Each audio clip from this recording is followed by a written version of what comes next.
The final case study we're going to work on is the United States. And the United States is in a very interesting times regarding marijuana legislation. So at the federal level, marijuana is still illegal. It's considered a Schedule I drug and it's completely prohibited. But states have implemented a number and variety of different marijuana laws. Some laws have introduced medical marijuana laws, so medical marijuana is legal to use for medical purposes. Other states have decriminalized marijuana, so it's just a fine rather than jail time. And even more states, in other states, I don't want to say more states, but other states have legalized recreational marijuana use.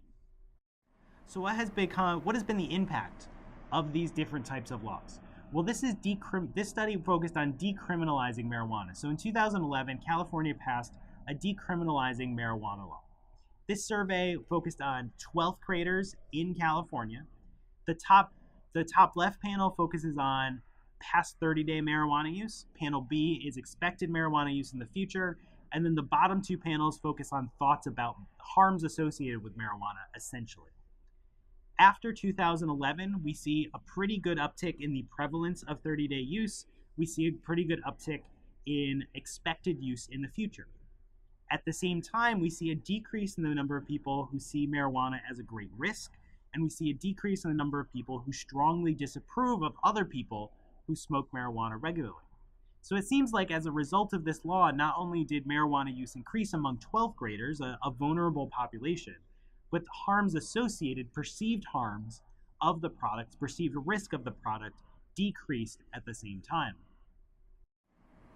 Well, how about medical marijuana laws? So under these laws, marijuana is legal for people who have a medical purpose.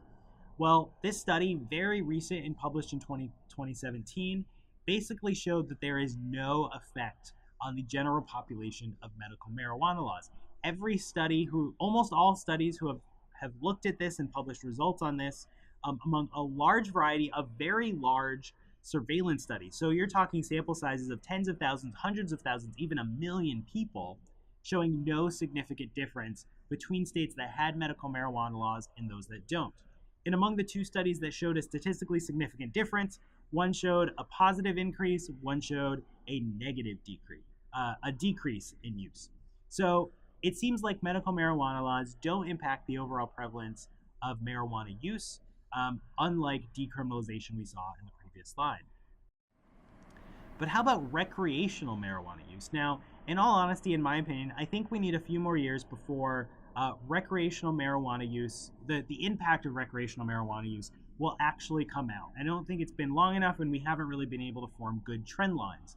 And the chart on this page is actually a good example of that.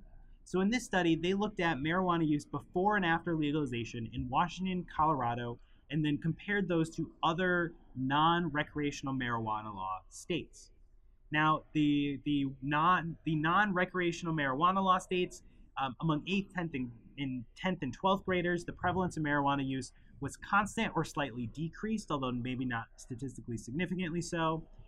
But then it's really kind of a mush. We don't have enough data points to really form trend lines here, just having two. It kind of looks like the prevalence increased in Washington. It kind of looks like the prevalence decreased or stayed the same in Colorado. But the error bars, those lines above and below, those dots, are so large that we can't really make any firm conclusions on the impact of recreational marijuana laws in the US right now. Another study was put out on the impact of these recreational marijuana laws. This is looking at the motor vehicle crash fatality rate to see if the rate changed in Washington and Colorado. Here we have about 3 years of data before and after these laws were put in place, approximately. And it looks like there hasn't been much change. Washington may have seen a slight increase in motor vehicle fatalities. Colorado may have seen a slight increase, but has kind of come back to normal. So again, just like the prevalence of consumption among teenagers in the previous slide, we really need more years of data to see if this is a trend or if any of these peaks and troughs are simply statistical aberrations.